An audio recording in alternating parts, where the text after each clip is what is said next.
오늘 설교의 제목은 힘, 암, 그리고 충만, 이렇게 제목을 정했습니다.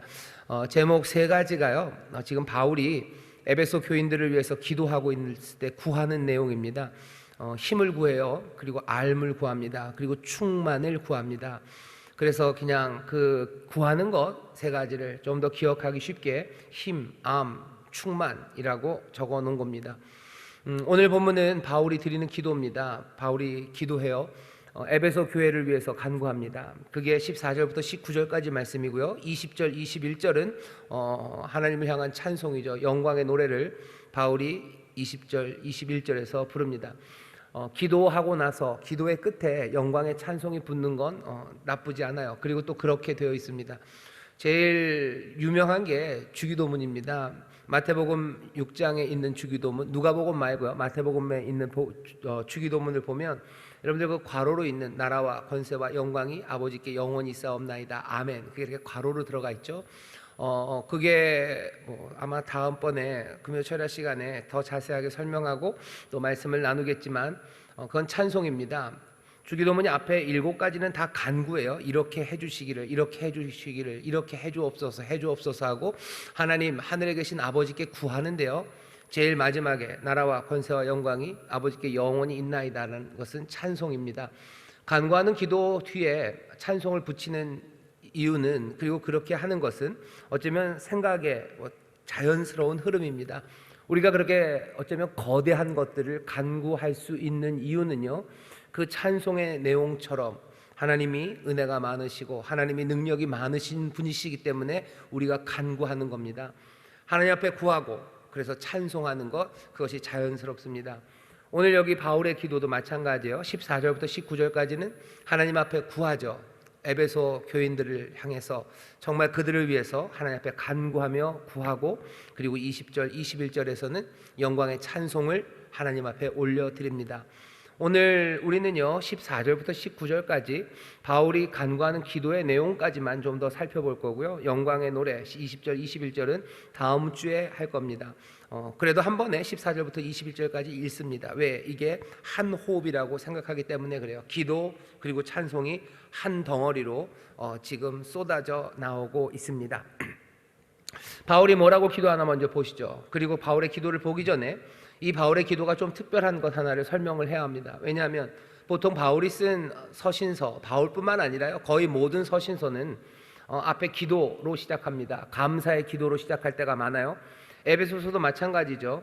에베소서도 앞에 1장 15절서부터 23절까지가 바울이 하는 기도입니다. 기억나시나요? 1장 15절 이렇게 되어 있습니다. 이를 인하여 주 예수 안에서 너희 믿음과 모든 성도를 위하여 성도를 향한 사랑을 나도 듣고 너희를 인하여 감사하기를 마지 아니하고 내가 기도할 때 너희를 말하노라. 우리 주 예수 그리스도의 하나님 영광의 아버지께서 지혜와 계시에, 그러면서 쭉 기도문이 1장 25절까지 23절까지 나와 있습니다. 보통 시작하는 앞에 기도가 있는데 에베소서는 좀 특별해요. 어쩌면 그래서 사람들이 에베소서가 바울이 쓴 편지가 아니다라고 말하는 것 중에 하나의 이유가 이 기도의 위치입니다. 사실은 1장에 있는 기도도 제일 처음이 아니고 1장이 좀 한참 지나서 15절부터 시작하죠. 그 위치도 조금 애매했는데 오늘 여기 이 기도는 더더군다나 그렇습니다. 편지의 한 중간에 바울이 기도를 하고 있어요. 다른 서신서에서는 이렇게 하지 않습니다. 데살로니가 전서 그리고 데살로니가 후서에는 아주 잠깐, 아주 짧은 기도가 중간에 나오기는 하지만 이렇게 긴 기도는 아니고요. 그리고 다른 서신서, 바울이 썼다고 하는 어떤 서신서에서도 이 기도가 이 중간에 나오는 건 없습니다. 그런데도 불구하고 에베소서는 이렇게 한 중간에 이 기도가 있어요. 왜 그랬을까? 바울이 이 기도를 이 한 중간에 한참 편지를 쓰다가 중간에 했다는 것은 어쩌면 바울의 깊은 관심이죠. 그리고 간절한 소원입니다. 갑자기 그냥 마음이 끓어오른 걸 수 있어요. 에베소 교인들을 위해서 기도해야 될 것 같아요.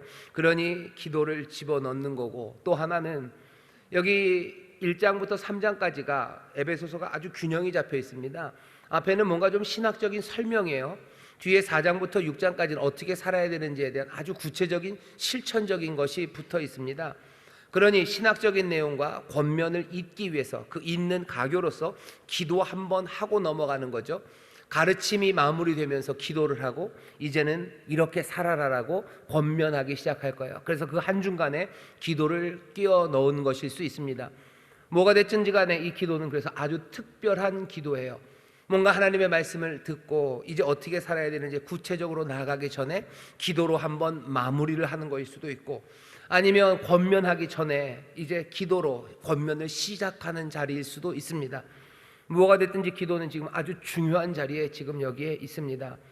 우리도 한번 다시 돌아봐야 될 것은, 긴 편지를 쓰는 한중간에 바울이 기도를 합니다. 그리고 뭐가 하나 마무리되고 새로운 것들이 시작되는 그 자리에서 바울이 기도를 하죠. 기도라는 것이 아주 형식적으로가 아니라 어쩌면 가장 필요한 곳에서 우리의 삶의 한중간에서 튀어나오고, 아니 솟아나와야 되는 기도, 그런 사건이 기도이라는 것을 기억해야 됩니다. 무슨 일을 하다가 중간에 기도할 수 있습니다. 뭔가 하나가 마무리되고 다른 일이 시작될 때 우리는 기도할 수 있습니다. 바울이 오늘 이 기도를 통해서 우리에게 그것을 가르쳐 줍니다. 자, 바울이 뭐라고 기도하나 보시죠. 이 사랑하는 에베소 사람들, 이 깊은 관심과 간절한 소원으로 간구하는 바가 14절부터 19절까지 있는데요, 14절부터 15절까지는 그냥 도입이에요. 정말로 기도의 내용은 16절부터 나옵니다. 앞에 처음 시작을 어떻게 하나 14절부터 보시죠. 14절 15절입니다. 이러함으로 내가 하늘과 땅에 있는 각 족속에게 이름을 주신 아버지 앞에 무릎을 꿇고 비노니. 바울이 지금 기도하면서 그렇게 설명해요. 누구에게 기도합니까? 하나님, 우리 아버지 앞에 기도하는데요, 그분을 이렇게 설명합니다. 하늘과 땅에 있는 각 족속에게 이름을 주신 아버지라고 얘기를 해요. 이름을 주었다라는 건, 여러분들 보통은 아버지들이 아니면 어머니가 자녀가 태어나면 이름을 줍니다. 이름을 주었다는 건 그 존재의 이유와 근거가 그 사람에게 있다는 거예요. 이 땅에, 하늘에 있는 것, 땅에 있는 모든 족속에게 이름을 주신이에요. 하늘에 있는 족속, 땅에 있는 족속, 그것이 무엇이든지 간에 그 가족들에게, 가족들을 존재하게 하신 분, 그분이 하나님이세요. 하나님이 만드셨어요. 모두 다 하나님이 만드셨고, 그 이름을 주었다는 건 여전히 영향력을 끼친다는 겁니다. 애 낳아놓고 어디 도망간 사람 아니라는 거예요. 자녀를 낳아놓고 이름을 지어준다는 것은 여전히 내 영향력 아래 이 아이가 있다는 거죠. 하늘에 그리고 땅에 있는 각 족속에게 이름을 주신 분, 존재하게 하시고 끝까지 다스리고 보살피시는 그 하나님, 살아있는 모든 것의 창조주가 되시고 그리고 만유의 아버지가 되시는 그 하나님 앞에 지금 바울이 기도하는 겁니다. 에베소 교회도 하나님이 만드셨어요. 하나님이 낳으신 거예요. 하나님의 가족이에요. 그리고 하나님이 지금도 다스리신다는 거죠. 에베소 교회에 이름을 주신이에요. 또 세상 모두에게 이름을 주신이에요. 그 위대하신 아버지 앞에 지금 바울이 기도합니다. 이렇게 위대하신 분이니 무릎을 꿇고 기도할 수 있어요. 근데 그럼 당연한 거 아닙니까? 예, 당연하기도 해요. 하지만 이건 또 특별합니다. 왜냐하면 여러분들은 어떻게 기도하는지 모르겠지만 보통 유대인들이 기도할 때는요, 서서 기도합니다. 서서 기도하는 게 일상적이에요. 그냥 그게 제일 일반적인 건 서서 기도하는 거예요. 전에도 한번 말씀드렸죠. 보통은 가르치는 사람이 앉아서 가르치고 배우는 사람이 섭니다. 우리는 거꾸로 됐어요. 여러분들이 앉아 계시고 제가 서 있죠. 앉아요. 선생님이 앉고 학생들이 섭니다. 기도도 마찬가지예요. 기도도 서죠. 서서 기도합니다. 서서 기도해요. 근데 여기 바울은 무릎을 꿇고 기도해요. 하늘과 땅에 있는 각 족속에게 이름을 주신 위대하신 분이니 무릎을 꿇는 게 당연한 것 같지만 사실은 당연하지는 않아요. 서서 기도하는 게 당연한 건데 그 위대하신 만유의 아버지 앞에 바울이 무릎을 꿇겠답니다. 그런데 모든 기도가 다 서서는 아닙니다. 무릎을 꿇고 하는 기도들이 있어요. 깊은 경외심 그리고 복종과 겸손, 그것들을 나타내며 기도할 때 무릎을 꿇습니다. 예수님 겟세마네에서 기도하실 때 서서 기도하지 않으셨어요? 무릎을 꿇고 기도하셨어요. 예수님이 보통 때는 서서 기도하셨습니다. 그죠? 여러분들 보면 나오죠. 성전에 서서 기도하는, 다들 서서 기도해요. 하지만 겟세마네에서 예수님 무릎을 꿇고 기도하시고, 또 우리가 알고 있는 스데반 집사님, 그분이 마지막으로 죽어가면서 기도할 때도 무릎을 꿇고 기도합니다. 무릎을 꿇고 기도한다는 건 특별한 시간이에요. 요즘은 아니고 그런 얘기를 많이 하죠. 무릎을 잘 안 꿇습니다. 한때 얼마 전에 어디더라? 중국 사람들이 또 무릎을 잘 안 꿇는데요. 그것 때문에 뭐 한국에 있는 사람들과 문화적인 그 차이로 왜 무릎을 꿇냐고, 왜 무릎 꿇게 하냐고. 우리는 그냥 무릎을 잘 꿇습니다. 근데 무릎을 잘 꿇지 않는 문화도 있어요. 그런데 무릎을 꿇는 시간, 그 시간이라는 건 특별한 시간이죠. 진정한 복종, 겸손, 그리고 경외함, 그것들을 나타낼 때 무릎을 꿇습니다. 바울은 지금 무릎을 꿇어요. 자기의 문제가 절절해서가 아니에요. 에베소 교인들, 그 사람들을 위해서 기도할 때 지금 바울은 무릎을 꿇습니다. 우리는 누구를 위해서 기도할 때 더 절절합니까? 내 문제를 놓고 기도할 때 하나님 앞에 무릎을 꿇습니까? 아니면 내 다른 사람들을 위해서 기도할 때 나는 하나님 앞에 무릎을 꿇습니까? 적어도 바울은 여기서 우리에게 보여줘요. 에베소 교회를 위하여 기도하며 바울은 무릎을 꿇습니다. 에베소 성도들을 향한 깊은 사랑이에요. 그리고 하나님을 향한 간절함이 여기에 보입니다. 오늘 이 기도는 그러니 그냥 일상으로 드리는 기도가 아니에요. 특별하다고 그랬죠. 한 중간에 갑자기 나오는 거예요. 뭔가 바울을 그냥 확 잡아 끈 겁니다. 무릎을 꿇어야 되는 시간인 것 같아요. 하나님 앞에 간절히 기도해야 될 것 같아요. 에베소 교회를 향해서 지금 간구하는 기도. 그러니 우리도 어떻게 들어야 돼? 이건 무릎 꿇고 드리는 기도입니다. 바울이 자기 자신이 아니라 에베소 성도들을 위해서 무릎을 꿇었어요. 그러니 더 우리도 마음을 모아서 이 바울의 기도에 귀를 기울여야 합니다. 하나님도 그러셨을 거예요. 바울이 무릎을 꿇었네. 바울이 무릎을 꿇었네. 하나님이 이 기도를 들으실 거고 우리도 이 기도에 귀를 기울입니다. 16절서부터는 바울이 구하는 내용이 나오는데 제목이 말한 것처럼 세 가지입니다. 첫 번째, 뭘 구해요? 힘이라고 제목이 되어 있죠. 힘을 구합니다. 16절 제가 읽겠습니다. 그 영광의 풍성을 따라 그의 성령으로 말미암아 너희 속사람을 능력으로 강건하게 하옵시며. 여기 너희 속사람을 능력으로 강건하게 하옵시며. 여기 능력이라는 말이 두나미스입니다. 뭘 구해요? 속사람에게 두나미스를 주시기를 구하는 거예요. 하나님, 여기 에베소 사람들에게 그 속사람에게 능력 두나미스를 주시옵소서. 속사람에게 두나미스를 주래요.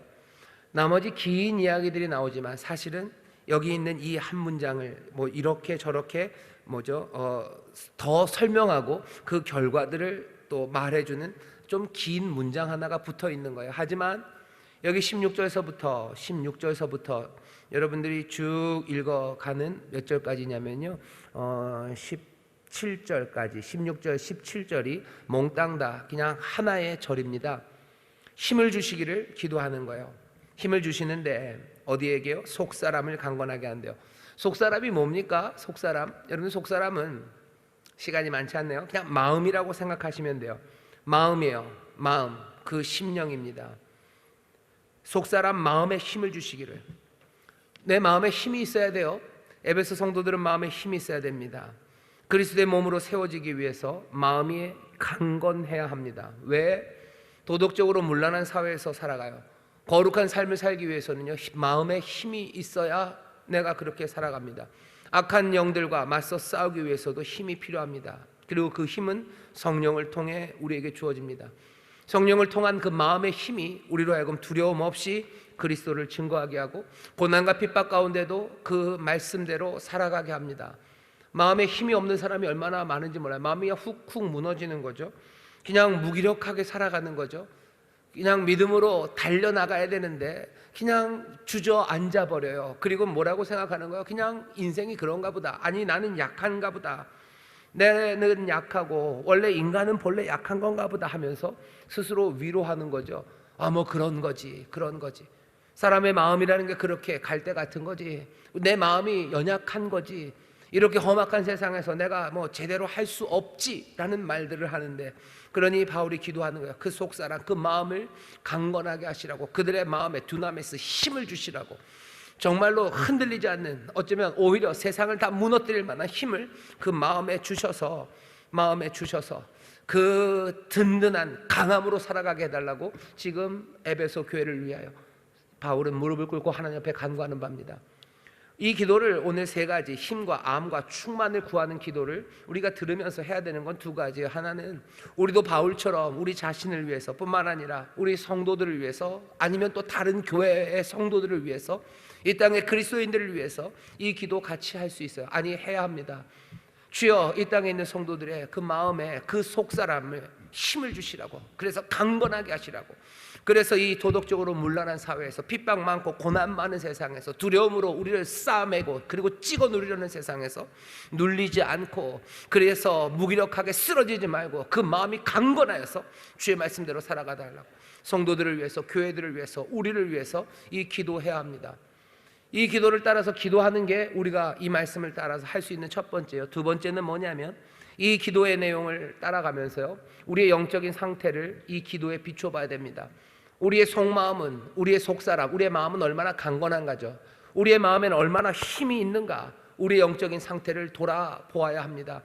간절히 바라는 바예요. 그렇게 돼야 돼요. 그 마음에 힘이 있어야 되는데 나는 정말로 내 마음에 힘이 있는가요?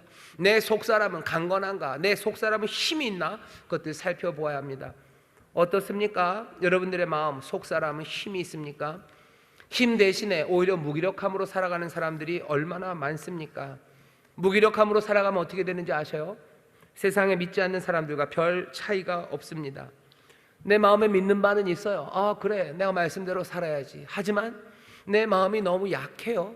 그러니 말씀대로 하나도 못 살아요. 그러니 알고 못 사나, 몰라서 못 사나, 나타나는 건 똑같지 않습니까? 믿지 않는 사람들과 별 차이 없어요. 유혹이 많은 세상에서 그냥 서로 유혹 따라 살아가는 거고, 그냥 두려움의 세상에서 다 니나 내나, 믿는 사람이나 믿지 않는 사람이나 그 두려움에 그냥 쫄아서 겁먹어서 염려와 그리고 걱정과 근심으로 그냥 살아가는 거예요. 왜? 이 속마음이, 속사람이 마음에 힘이 없기 때문이죠. 죄의 유혹 앞에서 그 사슬을 끊어내지 못합니다. 단호히 끊어내지 못해요. 그러니 믿는 사람이나 믿지 않는 사람이나 별 차이가 없습니다. 그러면서 뭐라고 얘기하는 거예요? 인간은 본래 연약한 존재라고, 인간은 실패하고 넘어질 수밖에 없는 거라고 스스로 위로해요. 게다가 또 서로를 위로해요. 그 속사람을 강건하게 하시라고, 힘을 주시라고 기도하는 게 아니라 서로를 위로해요. 무기력한 신앙을 서로 위로합니다. 서로 상처를 핥아주는 거죠. 서로 약함을 보면서 서로 보듬어줘요. 그리고서는 뭐라고 생각하는? 잘한다고 생각하는 거예요. 우리가 스스로 자기 자신을 위무하고 또 서로를 위무하면서 그렇게들 살아갑니다. 그 자기 스스로를 위로하고 서로를 또 그렇게 위무하는 가운데 뭐죠? 백그라운드 뮤직, BGM 깔리죠. 좋은 음악 깔리고 파스텔 톤으로 이렇게 블러하게 만들면서 그게 믿음의 사람인 것처럼, 여기 하나님의 은혜가 있는 것처럼 무기력하게 서로 넘어지면서 그것들 서로 싸매고 서로 이해한다고 하면서 그것이 하나님의 은혜라고, 하나님은 용서하실 거라고, 자비하신 분이라고 그렇게들 살아갑니다. 실패하는 그 모습들, 자기의 삶의 합리화 그거일 뿐이에요. 영적인 성숙에 대한 갈망 그거 전혀 없는 거죠. 뭐라고 기도해야 됩니까? 그 속사람을 강건하게 하시라고, 그 속사람에게 힘을 주시라고 기도해야 되는 거지. 그 무기력을 서로 위로하고 함께 위로하고, 하나님은 용서하시고 자비하신 분이라고 하나님 앞에 은혜를 구하고, 아니 그러면서도 은혜 받았다고 하고, 역시 하나님은 좋으신 분이라고 말하며 그렇게 살아가는 것, 우리의 영적인 상태를 다시 한번 돌아와 봐야 합니다. 하나님은 성령으로 우리의 속사람을 강건하게 하시는 분이에요. 우리에게 힘 주시는 분이셔요. 어쩌면 우리도 이 바울처럼 무릎을 꿇어야 되는지도 몰라요. 하나님이셔 에베소 성도들에게 그 속사람을 강건하게 하시듯, 어쩌면 그 영적인 무기력을 그냥 서로 위로하면서 하나님의 은혜라고 말하는 그 사람들, 주여 이제 그것들 멈추고 하나님 안에서 성령의 놀라우신 도우심으로 영적인 성숙들을 갈망하고 그 마음에 힘을 얻기를 간구하고 기도하는 우리 모두가 되게 해달라고 무릎을 꿇어야 되는 그런 상황인지 모릅니다. 바울은 그것을 위해서 기도하는 거예요. 속사람을 강건하게 하시라고 하는 거지.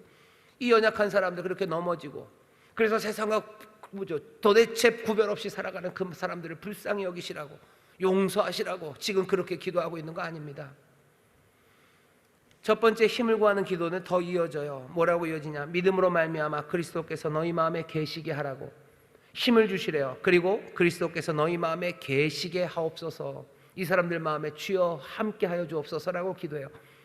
이거는 그럼 다른 내용입니까? 아니요, 다른 내용이라고 보기 어려운 것이 왜 셋으로 나눴냐면요, 여기 이 긴 기도에 그 접속사가, 특별한 접속사가 3번 나옵니다. 희나라고 접속사가 3번 나와요. 뭐가 이러면 더 길어지네요. 이 접속사들이 뭐 목적 내지는 subjunctive죠. 뭔가를 구하는 걸 앞에다 놓는 접속사가 3번 나오는데요. 그 첫 번째 접속사 뒤에 나오는 게 꽤 깁니다. 거기에 분명히 주된 것은 그 속마음에 힘을 주시라는 게 주된 거예요. 그리고 그거와 약간은 병렬해서 나오는 게 그리스도께서 그들 안에 함께 거하시기를 또 구합니다. 그리스도가 그 안에, 그리스도 원래 함께 하시는 거 아닙니까? 에베소서 앞에 처음서부터 그러지 않았습니까? 우리가 그리스도와 함께 일어났고 함께 올라갔으니 우리가 그리스도 안에, 그리스도가 우리 안에 거하는 것 아닙니까? 그런데 뭘 그걸 또 간구합니까? 여기서 너희 마음에 계시게라는 이 기도는요, 하나님의 은혜 가운데 그리스도께서 정말로 이 에베소 성도들 마음에 아주 잠시가 아니라 계속해서 계시면서요, 계속해서 계시면서 그 마음을 어떻게 해요? 다스리시기를 기도하는 거예요. 그 마음을 다스리시기를 기도하는 거죠. 삶의 중심이 되시기를, 그 인격, 그 생각, 그리고 그 마음, 그 감정, 그 의지, 그것들을 거기 거하시면서 다스리시기를 기도하는 겁니다. 그러니 이건 마음의 능력, 힘을 주시는 것과 비슷해요. 우리의 마음에 어떻게 힘이 옵니까? 성령으로 말미암아 우리에게 두나미스, 우리의 속사람 마음을 강하게 하실 거예요. 동시에 그리스도께서 우리와 함께 하시며 우리의 마음을 다스리심으로써 우리의 마음이 힘을 얻습니다. 그러니 그리스도께서 우리의 마음에 거하시는 것과 성령이 우리의 속사람 마음에 힘을 주시는 것, 그것은 별도의 것이 아니에요. 그리스도가 성령을 통해서 우리에게 힘을 주시고 그리스도가 우리를 다스림으로써 우리의 마음은 힘있고 단단해져 갑니다. 그러니 두려움 없는 마음들, 해야 될 일들을 감당하는 그 단단함이 우리 안에 생겨요. 이 단단함은 중구난방으로 튀지 않습니다. 이 단단함은 사랑과 연결됩니다. 17절부터 읽어보겠습니다. 믿음으로 말미암아 그리스도께서 너희 마음에 계시게 하옵시고 너희가 사랑 가운데 뿌리가 박히고 터가 굳어져서, 어디에요? 사랑 가운데 뿌리가 박히고 터가 굳어지기를 원하는 거예요. 이 모든 힘은요, 중구난방으로 튀지 않아요. 마음이 든든하고, 그러니까 무기력하지 않은 그 마음을 가지고 뭐 악한 일을 할 수도 있어요. 아니면 그 든든한 마음을 가지고 그냥 여러 가지 일들을 할 수 있어요. 하지만 여기 그리스도가 다스리심으로써 성령이 우리에게 주시는 그 힘은 아무데로나 튀지 않습니다. 사랑 안에 뿌리를 내리고 그 안에서 견고해집니다. 사랑하는 힘이에요. 그리고 또 사랑하는 그 귀하신 주님의 다스림입니다. 그게 바울이 기도하는 바예요. 오늘 임파워먼트 기도회 때도 제가 말씀을 전하면서 사실은 이것과 비슷한 얘기입니다. 임파워먼트, 우리에게 힘을 주셔요. 하지만 그 힘이라는 건 잘못 사용될 수 있습니다. 하지만 그 힘이 사랑과 함께 간다면 그건 훌륭하고 위대한 것이 될 수 있어요. 아니, 오히려 힘이 없는 사랑이 굉장히 부족하고 좌절된 사랑이죠. 또 사랑 없는 힘은 폭력이 될 수 있고 악이 될 수 있습니다. 하지만 이 힘이 사랑에 든든하게 뿌리가 내린다면 그것은 위대해요. 그리고 그것은 훌륭합니다. 바울이 잊지 않아요. 그 속사람을 힘있게 하시고 그리스도께서 함께 하시고 다스림으로써 그 마음이 흔들리지 않게 하시고, 이 흔들리지 않은 든든한 힘 있는 마음은 뭐 세상의 다른 것들을 향해서 달려갈 힘이 아니라 사랑의 뿌리가 내리는 그 힘이 되게 하셔서 사랑의 일을 감당하게 하시라고, 두려움 가운데도 사랑하게 하시라고, 염려함 가운데도 사랑하게 하시라고, 모든 환난 그리고 역경, 어려움, 어떤 거짓과 어떤 혼란 가운데도 그 강한 힘으로 흔들리지 말고 그리스도의 인도하심 따라 사랑하는 그 길로 나가게 해달라고 에베소 교회를 위해서 기도하는 겁니다. 우리에게 이 힘이 있는지, 이 사랑의 능력이 있는지 다시 한번 돌아보아야 되고, 또 이를 위해서 우리도 기도해야 합니다. 바울이 두 번째로 에베소 성도들을 위해서 구하는 것은 알미입니다. 아는 것이에요. 뭘 아느냐? 19절입니다. 능히 모든 성도와 함께 지식에 넘치는 그리스도의 사랑을 알아. 그 넓이와 길이와 높이와 깊이가 어떠함을 깨달아 라고 되어 있어요. 거기까지입니다. 깨달아 아는 거예요. 그게 지금 바울이 구하는 바입니다. 넓이죠. 넓이, 길이, 높이, 깊이. 하나님의 능력의 광대하며 지혜의 광대함을 말할 수도 있어요. 하지만 이 모든 것들은 그리스도의 사랑을 나타내는 겁니다. 그리스도의 사랑이 여기 보면 지식 얘기가 나오는데요. 지식 얘기가 나오는데요. 이렇게 돼 있죠. 지식에 넘치는 그리스도의 사랑이래요. 지식에 넘친다라는 말을 그렇게 이해하셔야 됩니다. 지식을 초월하는 거예요.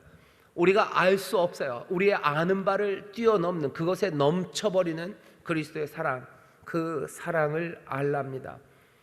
그 지식에 넘치는데 어떻게 압니까? 지식의 안쪽에 있어야지 아는 것 아닙니까? 예, 넘쳐버려요. 초월해요. 그러니 기도하는 겁니다. 이것들을 깨달으려면 하나님의 능력이 필요한 거예요. 그리스도의 사랑은 우리의 지식 바깥에 있어요. 그걸 넘어서 있습니다. 그러니 다 알 수 없어요. 하지만 그래서 기도하는 가운데 우리 지식을 초월한 이 그리스도의 사랑, 이것들을 우리가 깨달아 알면, 알기를 바라는데요. 그럼 뭐 하려고요? 깨달아 알면 V자 그리려고요? 나는 지식으로 알 수 없는 걸 아는 사람이다, 자랑하게 하려고요?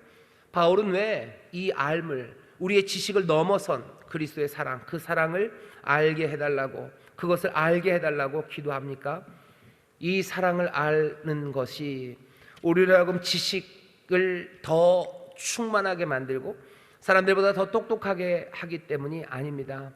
이 사랑을 알아감으로써 우리는 사랑하며 살아갈 수 있어요. 이 사랑을 알므로써 우리는 더 영적으로 성숙해져 갑니다. 그리스도께서 우리를 사랑하신 것 같이 그렇게 너희도 사랑 가운데서 행하라고 얘기하죠. 에베소서 뒤에 가면 권면의 말씀들이 다 그런 식입니다. 결혼식장에서 주례하면서 읽는 말씀 중에 하나예요. 그리스도께서 교회를 사랑하며 자신을 내어주심 같이 아내를 사랑하라고. 그리스도의 사랑을 아는 사람들, 그 사람들이 아내를 사랑합니다. 그리스도의 사랑을 아는 사람들이 사랑 가운데 행하고요, 그 사랑을 아는 사람들이 오래 참음 가운데 서로를 용납합니다. 그리스도의 사랑을 아는 거 자랑하려고? 아니요, 우리로 사랑하게 하시려고 그렇게 하는 겁니다. 그리스도의 사랑을 깨달아 아는 건 그래서 나 혼자 성숙하는 것뿐만이 아니에요. 내가 성숙하는 것뿐만 아니라 어쩌면 그 사랑을 알아감으로써 내가 사랑하게 되니 세상이 달라지게 됩니다. 세상이 뭐죠? 세상을 바꿔나가는 길이에요. 내가 하나님의 사랑, 그리스도의 사랑을 깊이 알면 알수록 세상은 변해갈 거예요. 왜? 그 사랑이 나를 가만히 있게 하지 않아요. 그 사랑을 따라서 우리가 행하게 만듭니다. 그러니 에베소 교회 모든 성도들이 이 그리스도의 지식을 초월하는 사랑을 깨달아 알기 시작한다면 에베소 그 교회 안에서는요, 사랑의 충만함이 가득하기 시작할 거예요. 에베소는 복된 곳이 될 겁니다. 그 교회뿐만 아니라 에베소 전체가, 또 에베소를 통하여 온 인류가 하나님의 복을 누리게 됩니다. 그리스도의 사랑을 알게 하옵소서. 그리스도의 사랑을 알아 그 사랑 따라 살아가게 되기를 기대하며 바울은 지금 에베소 교회를 위해서 기도하는 겁니다. 우리도 이 기도를 해야 돼요. 그리고 마찬가지입니다. 우리도 다시 한번 우리를 돌아봐야 되겠죠. 우리의 영적 상태는 어떻습니까? 우리는 그리스도의 이 지식에 넘치는 이것을 초월하는 사랑, 그 사랑을 압니까? 그리스도를 정말로 진심으로 사랑한다면 그것으로 우리는 만족하고 기뻐할 수 있어요. 왜? 그 사랑 안에서 행할 거예요. 그 사랑 안에 두려움이 없을 거예요. 그 사랑 안에 모든 것들이 다 이루어집니다. 하지만 그리스도의 사랑을 우리가 제대로 알지 못하기 때문에요, 우리는 허무한 것들, 그리고 사소한 것들, 쓸데없는 것들, 그것들을 찾아 헤매는 거예요. 사랑 안의 기쁨을 모르기 때문에 기쁨을 얻기 위해서 이리저리 두리번거립니다. 그 사랑 안에 만족함이 있는데 그 사랑을 모르기 때문에 내 만족을 위해서 이것저것 두리번거려요. 물질을 두리번거리고 명예를 두리번거리고 내 영광을 찾으려고 두리번거리는 것은 왜 그렇습니까? 그리스도의 사랑, 그 사랑을 알지 못하기 때문입니다. 그리스도의 사랑이 가볍기 때문에 세상에 속한 것들에서 만족을 찾으려고 해요.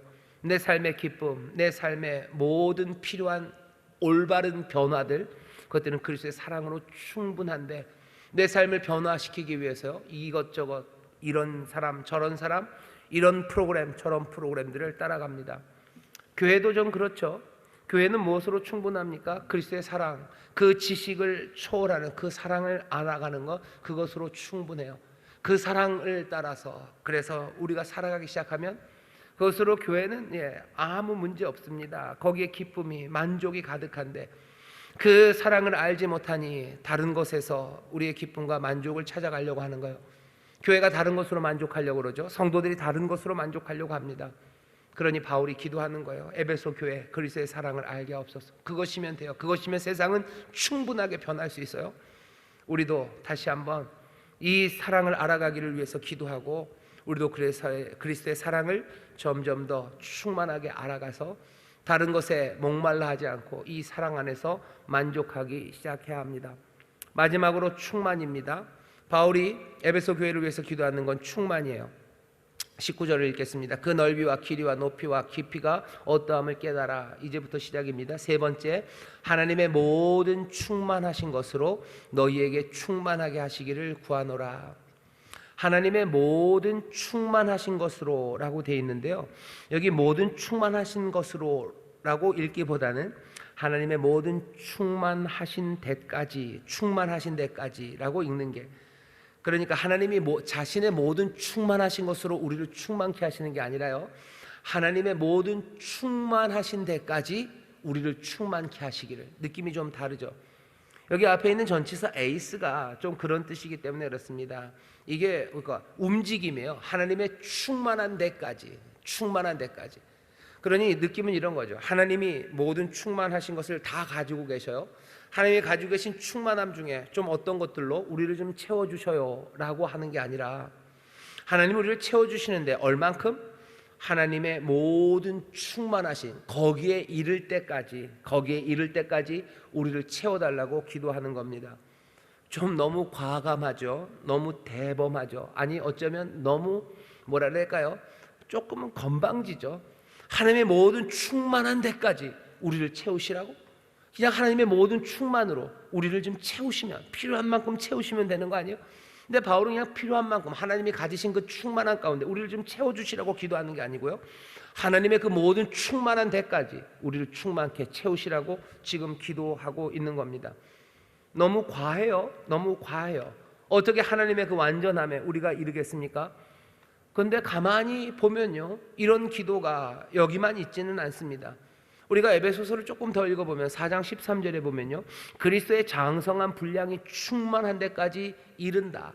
그리스도의 장성한 분량이 충만한데 그리스도의 충만까지 우리가 이른다라는 이야기를 해요. 마태복음 5장 48절에 보면 하늘에 계신 아버지의 온전하심과 같이 너희도 온전해야 된대요. 그냥 온전한 게 아니라 하나님의 온전한 같이 온전해야 된대요. 레위기 19장에 보면 하나님이 내가 거룩하니 너희도 거룩해라 라고 얘기하셔요. 그것을 우리는 그냥 마음대로 생각하죠. 하나님은 거룩하셔요. 그냥 그러니 우리도 거룩하면 되겠지라고 생각하겠지만, 마태복음 6장 5장에서는 예수님 뭘로 받으시는 거예요? 하나님의 온전하신 같이 너희도 온전하래요. 그리스도의 장성한 분량에 충만한 데까지 너희도 이르래요. 바울은 뭐라고 기도한다고요? 여기서요, 하나님의 모든 충만에 그 충만한 데까지 우리를 채우시라고 기도합니다. 어떻게 이렇게 대담하게 기도합니까? 그렇게 되지가 않을 텐데요. 예, 분명히 그렇게 되지 않을 겁니다. 하지만 바울은 기준과 목표를 높이 잡아놨어요. 그냥 우리를 만족하게 하나님의 충만 가운데 우리를 채우시라고. 아니 그렇게 기도할 수 없어요. 내 기준과 내 목표는 하나님의 그 충만하신 거기까지 우리를 채워주시기를 바라요. 그래서 내가 하나님처럼 됩니까? 아니요, 그럴 수는 없습니다. 하나님처럼 되겠다는 건 아니에요. 하지만 하나님 닮고 싶어요. 하나님의 충만함으로 우리를 점점 채워져 가기를 원해요. 내 삶의 기준은 세상의 기준이 아니에요. 내 이전의 삶이 내 기준도 아니고 내 옆에 있는 사람이 기준도 아니에요. 내 삶의 충만함의 기준은 하나님의 그 충만입니다. 하나님의 온전하심이 내 기준이에요. 하나님의 그 기쁨이 내 기준이에요. 하나님의 그 귀하신 은혜와 사랑과 긍휼이 내 기준이에요. 나는 누구보다도 긍휼하고 누구보다 좀 더 자비한 사람, 난 그런 사람 되고 싶지 않은 거예요. 내게 자비와 긍휼을 채우시려면 하나님의 그 충만하신 자비와 긍휼 거기까지 나를 채우시라고 기도하기 시작하는 거죠. 내 눈에 뵈는 건 그거밖에 없다는 거예요. 다른 사람이 보이는 것도 아니고 내 과거보다는 좀 더 훌륭한 사람이 되도록 나를 도우시라는 것 아니고 하나님의 모든 충만한 거기까지 나를 충만케 하시라고 몸만 하나님의 충만함만 바라보는 사람이 바울입니다. 그러니 그렇게 해달라고 기도하는 거죠. 우리도 이렇게 기도해야 됩니까? 예, 우리도 이렇게 기도해야 됩니다. 남들보다 좀 더 충만한 사람 되게 해주셔. 이전보다 좀 나은 사람 되게 해주셔. 예, 나쁘지 않아요. 다른 사람들보다 좀 더 충만한 사람 되는 거, 온전한 사람 되는 거 좋죠. 이전에 나보다 더 온전해지는 거, 예, 나쁘지 않습니다. 하지만 우리가 바라봐야 되는 건 거기까지는 아니에요. 그리스도의 장성한 분량에 충만한 데까지 이를 것, 그거 바라보셔요. 높이 바라보셔요. 예, 거룩한 거 바라보셔요. 하늘의 끝을 바라보셔요. 그리고서 그것들을 채우시기를 기도하십시오. 그러면 전혀 다른 차원으로 채워져가는 하나님의 은혜와 능력, 그 충만을 우리가 누리기 시작할 겁니다. 그렇게 기도하셔야 돼요. 그리고 또 우리의 영적인 상태를 살펴보셔야 돼요. 하나님의 모든 충만에까지 충만하기를 기도하니 우리는 하나님의 그 모든 충만에 이르는 그 충만 어디쯤 있을까입니다. 결코 완성되지 않을 겁니다. 하지만 그럼에도 불구하고 우리의 목표는 거기다 두셔야 돼요. 사람에게 두고 내가 그들보다는 좀 낫다는 것으로 여러분들 안심하지 마셔요. 그것 때문에 우쭐하지 마셔. 내가 쟤보다는 좀 낫지 하는 거예요. 쟤보다는 충만하지 않습니까? 소위 말하는 은혜도 내가 쟤보다는 은혜가 더 충만한 것 같아요. 쟤보다는 좀 더 거룩한 것 같아요. 저 사람보다는 좀 더 나은 것 같고 저 교회보다는 우리가 더 나은 것 같아요. 그래서 안심하고 어쩌면 잘난 척하고 어쩌면 그래서 나쁜 길로 가는 거, 그건 말도 안 됩니다. 어쩌면 이 스스로 세우는 높은 목표, 이 목표, 궁극적인 소원, 이 소원 하나를 여러분들이 분명하게 세우기 시작한다면 사실은 늘 갈급함으로 살아갈 수 있어요. 늘 겸손함으로 살아갈 수 있어요. 그리고 늘 길 잃지 않고 그 높은 것들을 바라보며 삽니다. 낮은 걸 바라보기 시작하면 언젠가는 길을 잃을 거예요. 왜? 내가 그거보다 더 높아지기 시작하면 볼 것이 없어지는 거죠. 그러니 따라가야 될 그 방향을 잃어버립니다. 하지만 저 높은 거, 이룰 수 없는 그곳에 하나님의 모든 충만한 데까지 충만케 하시라고 그것들을 바라보며 살아가는 사람들, 그 사람들은 길을 잃지 않아요. 낮은 구름 보고 가다 보면 그 구름 사라지지만 저 우주 끝에 있는 그 별들을 보며 걸어가는 사람들, 그 사람들 길을 잃지 않는 것처럼 하나님의 모든 충만, 그 충만을 우리의 목표로 삼아야 합니다. 또 하나, 여기 이 충만으로 채우는 게 뭔지 보셔요. 이건 그리스도 안에서 우리에게 주시는, 하나님께서 채우시는 충만입니다. 그것이 우리의 소원이에요.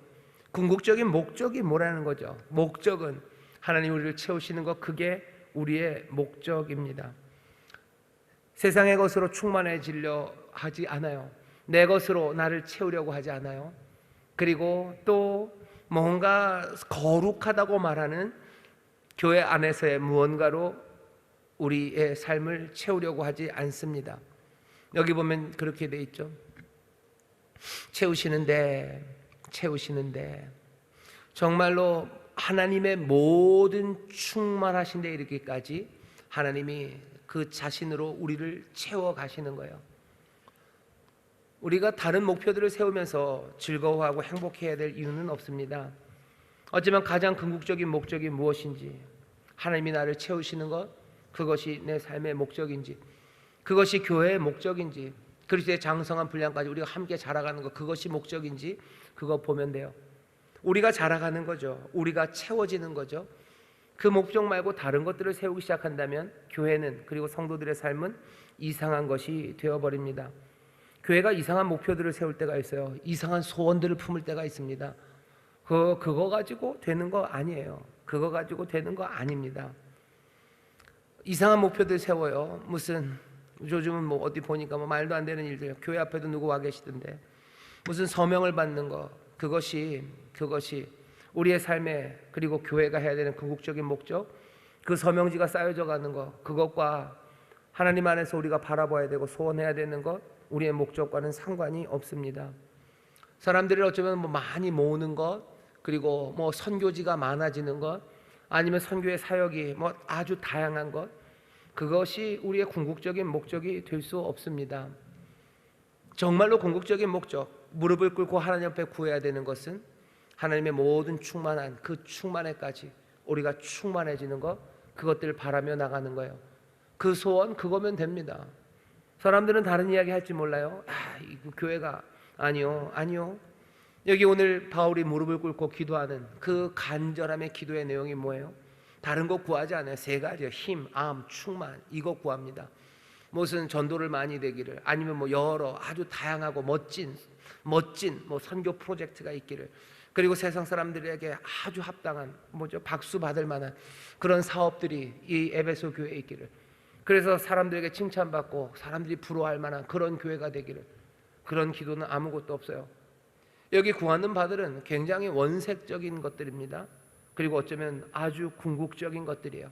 힘, 속마음에 대한 힘이요, 우리의 속사람 마음의 힘, 그리고 그리스도께서 우리 안에 거하시면 우리를 다스림으로 강건하여지는 힘, 그 힘이 어디 딴 데 가지 않고 사랑의 털을 박아 뿌리 내려서 사랑을 이루는 그 힘, 그 마음, 그리고 그리스도의 그 놀라우신 사랑을 알아감으로써 그 아는 사랑 가운데 그 감격으로 움직여가는 사랑의 행동들, 하나님의 모든 충만한 그 위대하심, 그것으로 채우기를 바라고 그것으로 점점 충만해져 가는 것, 그것이면 충분해요.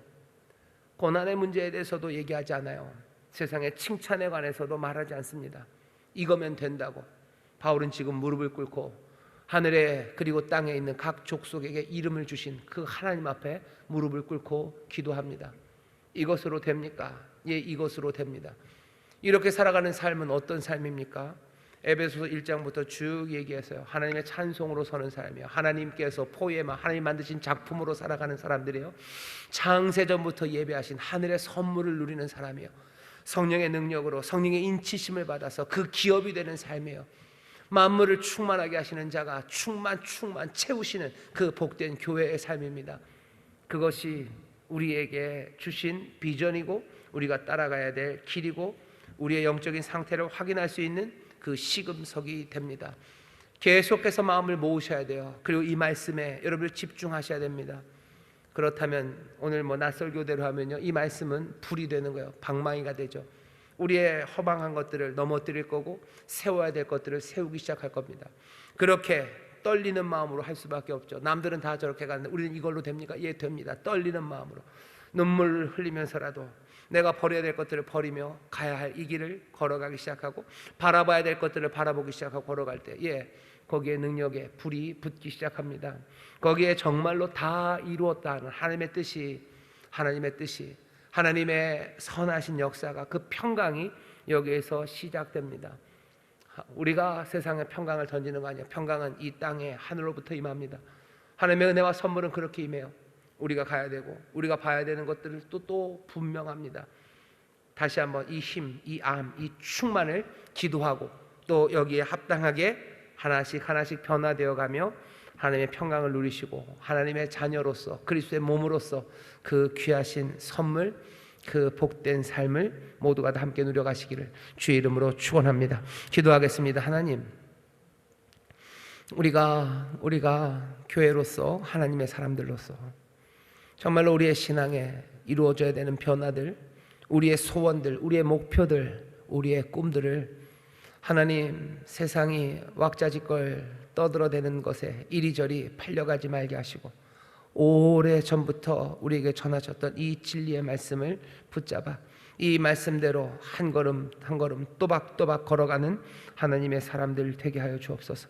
주여, 우리가 이 시간 무릎을 꿇고 우리를 위하여, 우리 교회를 위하여, 성도들을 위하여 또 함께 기도할 것은 우리의 속사람을 정말로 강하게 하시고 힘주시고 늘 그리스도의 다스림 가운데 사랑 안에서 털을 받고 자라나가는 힘 있는 사람들, 무기력하게 흔들려 세상과 구별되지 않는 사람들 아니라 정말로 강한 마음으로 굳건한 믿음으로 한 걸음 한 걸음 순종으로 나가는 이들 되게 하시고 아버지 안에는 그리스도의 사랑을 깨달아 그 사랑으로 움직여가는 삶의 변화, 그 가운데 기쁨을 누리며 그것으로 만족하는 이들 되게 하시고 아버지, 세상의 다른 목적 말고 온전히 하나님의 충만하심, 그 충만하심만을 바라보며 끝까지 겸손하게 주여 그 소망을 잃어버리지 않는 하나님의 귀한 사람들, 복된 교회 되게 하여 주옵소서.